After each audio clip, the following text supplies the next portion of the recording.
Hi, Reid. One of our listeners asked, is it safe to be involved with someone with herpes?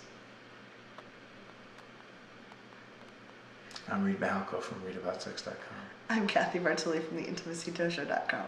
Is it safe?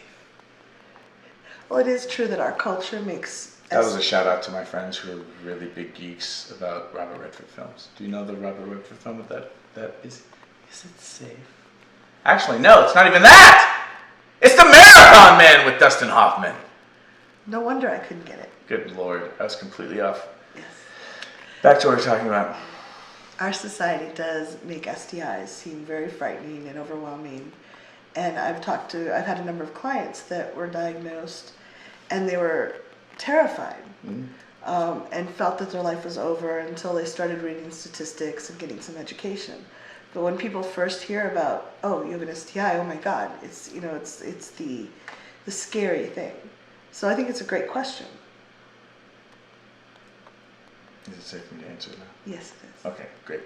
It's herpes, folks. And I'm just going to be blunt with you. You're not going to die from herpes. It's not a fatal disease. For the most part, for most people, statistically speaking, herpes is kind of it's a dermatological issue.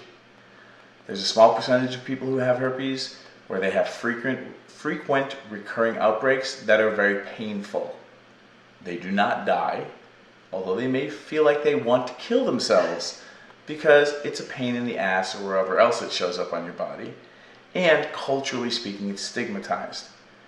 However, most people, statistically speaking, are not the people that have frequent recurring outbreaks that are painful.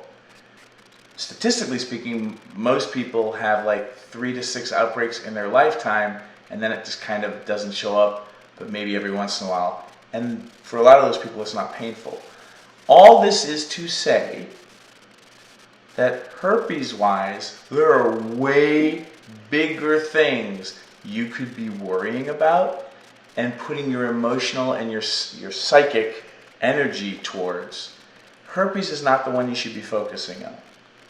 And because of the way that herpes is transmitted from skin to skin contact, it's really hard to absolutely prevent that you will ever be exposed or possibly catch herpes. And frankly, a large percentage of the population gets herpes. I'm a little bit of a herpes geek, if you can tell. By the time they're like 11, because they kissed Aunt Gertrude at Thanksgiving, and Aunt Gertrude had a cold sore.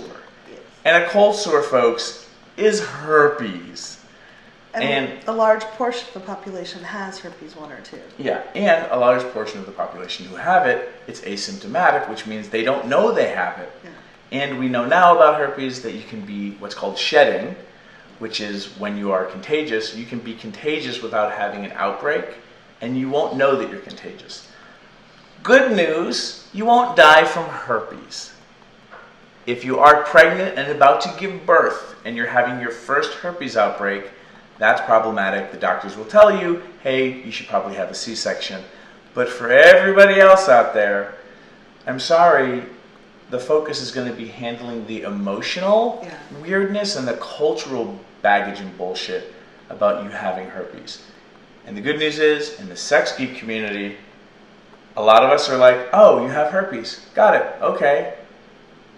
What else do we need to know to play? So you will not be excommunicated from culture and left to die in the desert. It was really interesting to me to read. I think it was in the 50s or 60s. Before that, herpes wasn't even a thing. They made it an STI. Like they had something to help with the symptoms, so they created a lot of buzz around it. Before that, it was like you got people who had herpes. It was like like dandruff. Kind of. So that helped normalize it for me. Okay. Yeah. So if you have more questions about herpes, leave them in the comment section below. Yeah, you can certainly email me at reid@readaboutsex.com. You can email Cathy at theintimacydojo.com. Herpes, it's okay. We will still love you. Yes. Thank you. Yes.